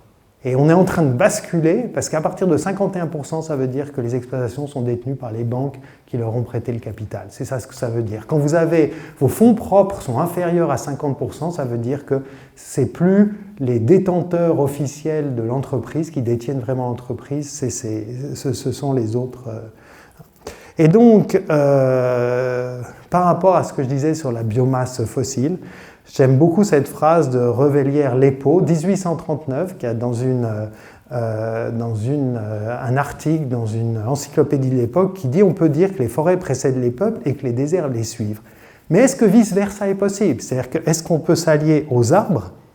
Et c'est là qu'on dit qu'il faut agir pour l'arbre et par l'arbre.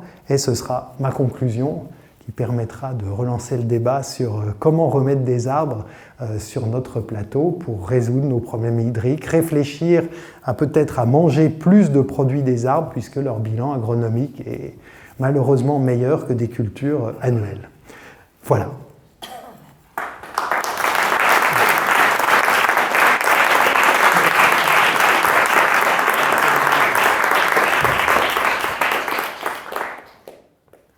Alors, toutes les études sont très claires.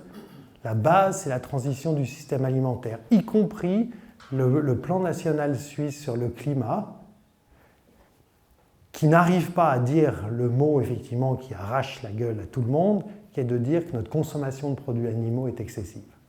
Puisque, comme vous l'avez compris, effectivement, on a ce taux de conversion des végétaux en animaux. Et effectivement, si vous regardez toutes les grandes civilisations, ce sont des civilisations qui ont réussi à atteindre des grandes densités de population parce que leur alimentation était principalement végétarienne. Et là, il n'y a pas photo. Et d'ailleurs, quelle est la recommandation pour atteindre juste nos objectifs climat? En gros, ils disent on est à 2 tonnes, parce que, en gros, jusqu'avec notre alimentation, on sature nos droits d'émission de gaz à effet de serre.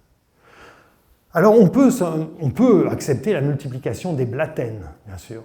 On aura quelques villages, peut-être qu'on sacrifiera un peu le Valais, mais à chaque fois qu'on émet trop de gaz à effet de serre, on sacrifie des blatènes. Donc on a pris des engagements. Alors on peut y croire, on peut ne pas y croire, mais si on y croit, ils disent, bon, pour l'alimentation, l'objectif c'est de passer de 2 tonnes à 0,5 tonnes. Donc il faut réduire de 1,5 tonnes. Et sur ces 1,5 tonnes, il y a 1,1 tonne de réduction qui est, et ça c'est la formule délicieusement alambiquée, qui est le respect de la pyramide alimentaire. Et quand on va voir ce que signifie le respect de la pyramide alimentaire dans d'autres documents du gouvernement, ça veut dire de réduire des 2/3 notre consommation de viande. Et donc à votre question, la réponse est, si on veut se passer du shoot de biomasse fossile, il faut être plus végétarien. Il n'y a pas d'autre solution. Voilà. Et de toute façon, si on ne le fait pas, on va vers la guerre de tous contre tous pour ces ressources. Et la grande question que peut se poser la Suisse, c'est jusqu'à quand aura-t-on accès à ces ressources? Parce que ça vous a échappé, ça n'échappera à personne que le 19e et le 20e siècle ont été des siècles européens. C'est-à-dire qu'en gros, ce que je vous ai décrit sur le gigantesque drain de biomasse, eh bien, on pourrait l'appliquer à l'Europe occidentale, encore une fois. Un centre qui capte. Si je regarde d'ailleurs les exportations encore aujourd'hui de produits alimentaires suisses, quel est le premier produit d'exportation de la Suisse? Les dosettes Nescafé. Et de très loin. Et de très loin. On produit très peu d'aluminium en mine et très peu de café. Donc on est toujours ce système-là. Si ce système s'inverse, alors on devient la marge. Et de prédateur, on devient prédaté.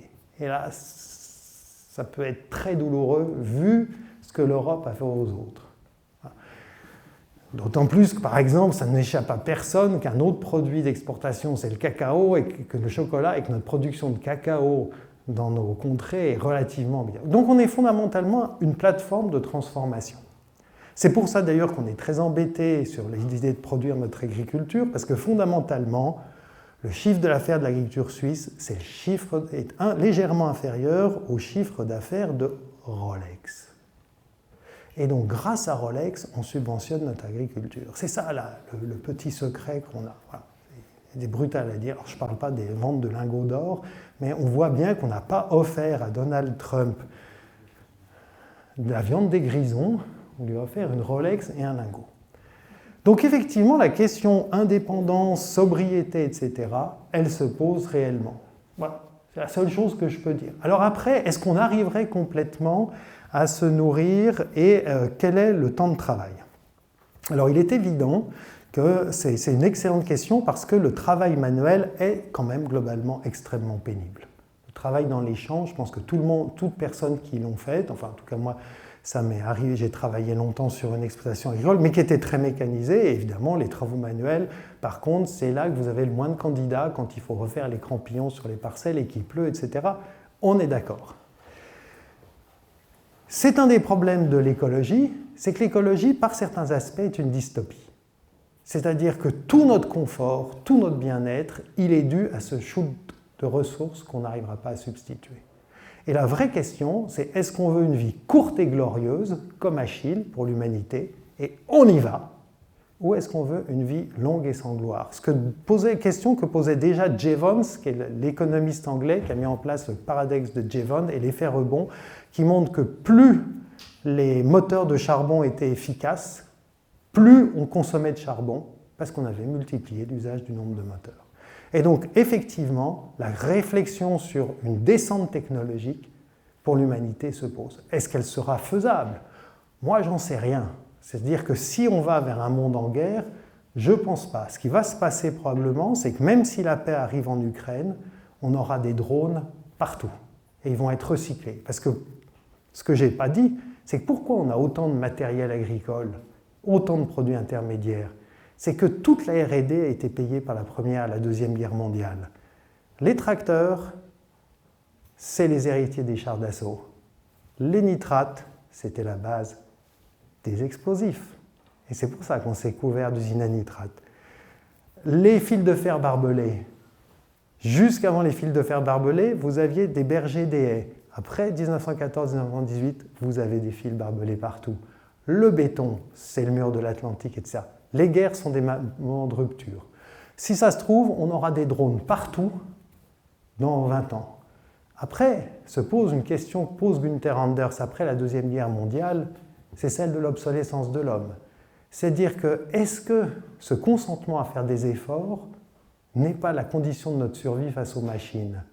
Vaste question philosophique. Mais quand je parlais tout à l'heure de l'IA et des ingénieurs, j'ai tout à fait conscience que ce qui est arrivé aux agriculteurs, dont le nombre décroît et peut décroître encore, quand vous avez regardé le nombre d'hommes qu'il y a maintenant, en plus avec des tracteurs John Deere qui sont télééquipés en GPS, ça peut arriver aussi pour les métiers, entre guillemets, intellectuels. Et ça va être le choix de l'humanité, de savoir jusqu'où elle substituera les machines qu'elle produit à elle-même.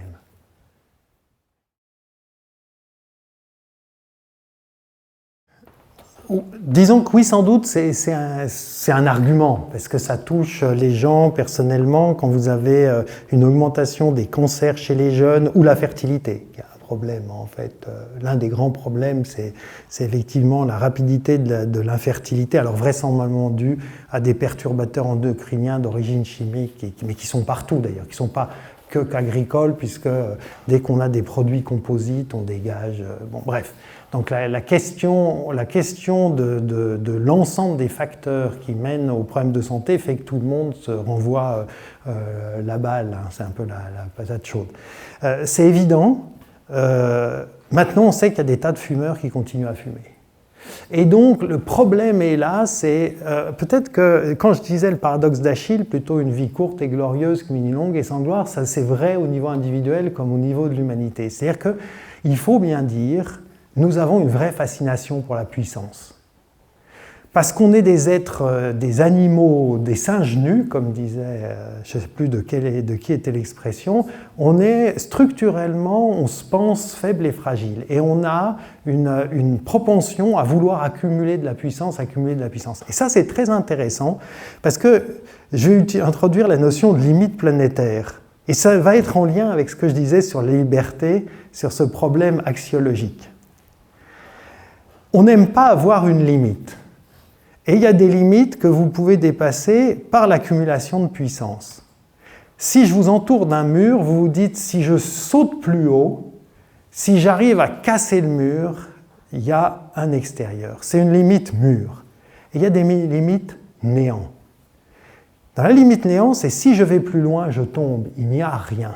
Et donc, l'attitude à avoir, ce n'est pas l'accumulation de puissance, c'est la retenue. Sauf que on est structurellement construit dans une psyché d'accumulation de puissance. Alors, il y a eu des contre-mouvements, mais c'est pour ça que j'évoquais les mouvements spirituels.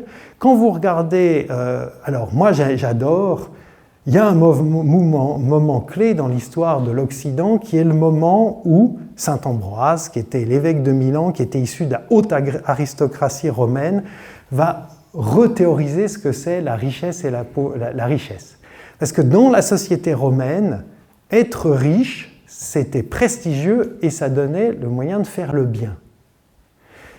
Et saint Ambroise va être le premier théoricien de la dette écologique. Il dit « Pourquoi es-tu riche ?» alors que tous les biens, tous les hommes dans l'état de nature avaient accès à tout.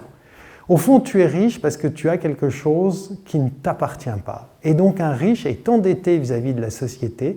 Et donc quand tu donnes, ce n'est pas un acte de générosité, c'est un remboursement de la dette que tu dois à la société. D'accord ? 5e siècle. Et la grande différence entre l'Antiquité tardive et l'Antiquité chrétienne, c'est cette interprétation de ce qu'est la richesse.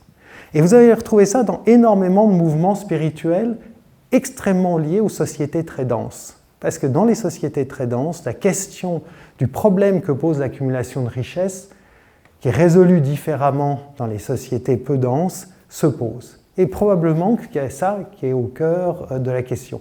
Je ne suis pas sûr, parce que le problème de l'argument de la santé, c'est que la santé, c'est quelque chose de très composite. C'est-à-dire qu'il est indéniable que l'industrialisation et un certain nombre de progrès de la médecine, qui ont un coût énergétique, ont allongé notre espérance de vie. Et je ne peux pas exclure que la solution pour l'humanité et l'écologie passe par un renoncement à l'accroissement de notre espérance de vie, voire un certain recul de notre espérance de vie. Et ça, c'est extrêmement difficile à vendre. Mais c'est la phrase de Gandhi, vivre simplement, simplement pour que les autres puissent vivre. Moi, depuis 1 an, je suis grand-père. Et on ne voit pas la perspective de sa mort de la même manière, selon qu'on sait qu'il faut laisser sa place à ceux qui viennent pour qu'il y ait quelque chose qui advienne. Et là, il y a une très belle phrase d'Auguste, alors qui est prêtée par Auguste, mais que j'aime bien. Il dit « Nous sommes semblables aux dieux. Nous ne différons d'eux que par la mort, mais nous y suppléons par le fait que nous avons des enfants. » Et ça, c'est une très belle phrase. Et qu'est-ce que l'écologie ? C'est d'accepter de mourir pour les générations futures. Et donc, voilà, je suis prêt je peux utiliser tactiquement les questions de santé, mais je ne traiterai pas du problème fondamental qui est que nous ne sommes que de passage. Je ne suis qu'un... Alors, une fois, j'avais fait le calcul, c'était très drôle. Combien je mange et donc je pisse, je chie, etc. dans ma vie par rapport à mon propre volume. Et là, vous vous apercevrez que vous êtes un flux. C'est-à-dire que la masse de ce que vous aura traversé est beaucoup plus importante que votre masse à vous. Et donc, c'est l'expression du fait que nous sommes un flux du vivant. Voilà.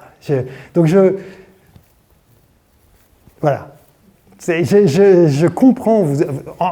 Après, vous avez complètement raison, c'est ce que j'évoquais sur la baisse de fertilité, etc. Il y a des problèmes santé-alimentation, mais je sais qu'à un certain moment, je vais rentrer dans le dur avec les gens et de leur dire c'est très profond ce qui est en train de se passer anthropologiquement. Et je conçois bien que ce n'est pas facile à aborder.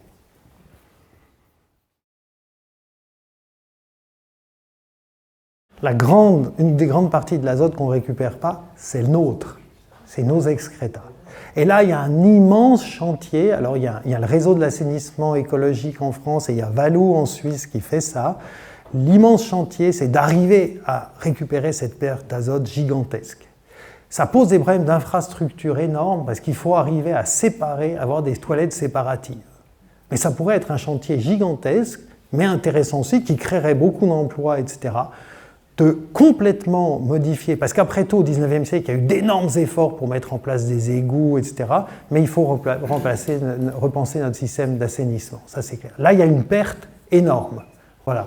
Donc, mais il faudrait que j'arrive à le chiffrer, il faudrait que je demande à Valou de me savoir s'ils ont fait le chiffrage en Suisse, mais à mon avis, il faudrait que j'arrive à le faire. Je ne sais pas combien on pisse de durée en moyenne un adulte par jour, mais ça devrait être assez facile à trouver. Et à ce moment-là, on verrait combien de kilos d'azote. Alors en plus, ces kilos d'azote, on va les traiter et utiliser encore de l'énergie pour les faire disparaître. Donc le fait de ne pas boucler l'azote est une dépense énergétique en amont, au milieu et à la fin. Sur la question de l'emploi, écoutez, c'est une très bonne question. La difficulté, j'ai pas fait de calcul, il y a des chiffres que j'ai pu voir circuler en France, mais en fait, comme il n'y a pas une définition pour l'instant très précise de quel serait l'optimum agroécologique, on peut avoir des exemples sur un certain nombre d'exploitations. Cela étant, à l'heure actuelle, dans le système tel qu'il est, les exploitations qui s'en sortent, et c'est ça un peu la difficulté du travail, mais l'intérêt, c'est peut-être ça l'avenir aussi, c'est souvent des exploitations qui transforment, parce que leur but, c'est d'augmenter la valeur ajoutée sur la ferme, et donc disjoindre l'activité agricole de l'activité de production alimentaire et peut être un petit peu subtil. Vous voyez ce que je veux dire? Quand vous arrivez sur une ferme où il y a 4-5 personnes, où on fait des conserves, à partir de quel moment vous êtes passé de l'agroalimentaire à l'agriculture, je ne sais pas. Ce qu'on sait, c'est que quand on regarde les gens personne n'a envie... Alors, il y a deux questions qu'il faut que j'aborde. Il y a la question, est-ce qu'il faut remettre des animaux dans les fermes? Il y a des gens qui sont à fond pour ça, qui disent qu'il faut à nouveau faire rentrer des chevaux et tout, qui consomment d'ailleurs une partie de la sole pour être nourris. Eux-mêmes ne produisent pas de l'énergie, ils vont fournir de l'énergie en fonction de leur alimentation, mais par contre il y a un certain nombre de déjections et tout. Et il y a tout un travail qui a été fait par des structures comme, je crois, Promata en France, sur des nouveaux outils de traction s'inspirant des outils de traction de l'industrialisation, mais cette fois pour les animaux. Donc il y a eu un gros progrès dans les outils agricoles. Donc comme ce ne serait pas un retour à l'agriculture du 18e ou du 19e ou d'avant 1850, c'est vrai qu'on n'a pas pour l'instant de modèle absolu qui permet de dire on multipliera les emplois par 3. Je serais bien en difficulté. On subodore qu'il y aura une augmentation de l'emploi, mais d'ailleurs pas seulement pour le travail manuel, mais surtout, et c'est intéressant parce que, et là je pense qu'on a vu dans l'exemple du jardin-forêt, si on intensifie une production, on doit aussi penser à beaucoup plus de choses. L'une des forces de l'agriculture industrielle, c'est une simplification extrême des pratiques qui permet d'avoir, alors en plus quand vous avez des logiciels qui le font, vous avez bientôt plus besoin de matière grise sur l'exploitation. Vous suivez des protocoles qui peuvent d'ailleurs très bien travailler pour optimiser le système industriel. Donc ça m'est très difficile. Après, sur la question de la santé, oui, vous avez tout à fait raison. J'ai juste exprimé une préoccupation parce que des fois, en fait, j'ai répondu comme ça parce que la question était est-ce qu'on devrait utiliser la santé comme levier puisqu'on n'arrive pas à utiliser d'autres leviers? Et je disais juste, j'arrive pas à résoudre l'égoïsme par un raisonnement purement égoïsme, par des arguments égoïstes. Enfin, et je pense qu'on a un problème. Voilà. Mais par contre, si j'en reviens purement à la question de la santé, là vous avez tout à fait raison, c'est-à-dire que vraisemblablement, alors le problème c'est que la santé, notamment psychique, est un vaste terrain où tout le monde n'est pas complètement d'accord. Ce qui est certain, c'est que pour ce qui est la santé physiologique, l'obésité, donc qui entraîne des problèmes d'arthrose, d'eau, etc., de système immunitaire déprimé, là c'est très très clair que notamment la surconsommation de sucre, enfin je ne vous fais pas un dessin, vous le savez sans doute mieux que moi, d'ailleurs je pense que dans la salle, il n'y a que des gens qui font plutôt attention à ça. On n'est pas représentatif des Américains moyens dans cette salle. Donc on voit bien d'ailleurs qu'il y a un aspect aussi social qui peut être très très lourd. On finit par avoir de la malbouffe pour des populations pauvres. Donc, alors qu'on fait ce qui se passe au Mexique et tout. Donc là c'est clair que trop de sucre, trop de gras et puis pas assez de fibres, ça je pense que tous les médecins seront d'accord. Puis après, il y a la question, alors plus complexe, qui sont tous les résidus de pesticides. Parce que comme je le disais, incontestablement, alors là, évidemment, il y a des études qui sortent, notamment récemment, j'entendais un matin, ils ont regardé la fertilité des spermatozoïdes des jeunes qui rentrent à l'armée là et parce que ça leur fait une cohorte. Et j'ai entendu ça sur RTS, mais après je ne suis pas allé regarder la source, et ils ont fait une corrélation avec l'origine géographique. Et les jeunes de zones rurales ont une fertilité plus faible que les jeunes de zones urbaines. Quoi ? Sauf les Valaisans, peut-être. Voilà. Mais ça c'est possible.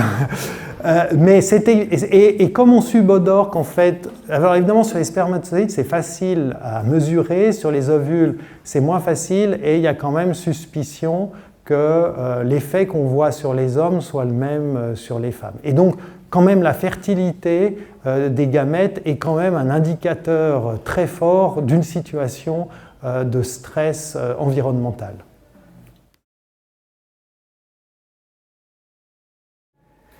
Fondamentalement, une société, c'est un tout. Et donc, vous devez avoir une cohérence. Parce que les individus, on est des individus symboliques. Donc, s'il commence à y avoir trop d'incohérence, on commence à se sentir mal et la société rentre en crise. Donc, à un moment donné, dans toute société, il y a des problèmes, mais à un moment, il y a un schéma cohérent qui se met en place entre un régime de pouvoir, la manière dont le pouvoir s'organise, un régime de production et une représentation du monde, c'est-à-dire un régime symbolique. Dans nos sociétés, qu'est-ce qui produit le régime symbolique ? C'est l'université, c'est la science. Nous sommes supposés être des sociétés basées sur la raison. Même les pires dystopies du XXe siècle, les régimes nazis et le régime de Staline, prétendaient être fondés sur la science. Avec Donald Trump, vous avez quelqu'un qui prétend fonder qui détruit les données sur le climat et qui en plus pense qu'il est élu de Dieu. Et là, vous rentrez dans un autre régime de croyance. Je ne sais pas comment se produit un régime de croyance. Je peux constater qu'il s'en est passé des tas dans l'histoire. Ce qui est clair, c'est qu'on est dans un moment de rupture et que les trois vont bouger de concert, pas de manière harmonique. Ça peut être extrêmement violent. Je ne sais pas très honnêtement ce qui va se passer. Mais c'est très clair qu'on a assisté avec Donald Trump, la destruction de données scientifiques est quelque chose qui était inconcevable dans les sociétés occidentales dans lesquelles le régime de croyance, c'est la science qu'il fournit. Et ça, je ne sais pas ce que ça annonce. Mais, si vous regardez les projections récemment, je l'ai fait pour une collègue, récemment ce matin, le Club de Rome a fait a produit, c'était 71-72, le rapport Halte à la croissance. On savait tout. Récemment, en 2022, ils ont fait pour les 50 ans, ils ont repris le modèle business as usual et ils ont regardé les tendances. On suit exactement les tendances. À quelques deltas près, mais c'est les mêmes tendances. Et si leur scénario est vrai, le point de rupture, c'est 2030. 2030. Pas 2050. Pas 2100. Eh bien, ils se sont peut-être trompés de 4 ans. C'est peut-être 2026, le point de rupture. Et là, quand le système commence à bouger, on ne sait pas dans quel sens il part. Et c'est le régime de pouvoir qui a attaqué, l'effondrement du système de l'ONU, etc. Le régime de production, qui est tous les quelques acquis en disant on va quand même passer drill baby drill, on va faire péter le truc, et c'est le régime de croyance, rien à foutre de la science, de ce que peuvent dire tous ces petits thésards merdiques. La seule chose qui compte, c'est l'accumulation de puissance. Gott mit uns.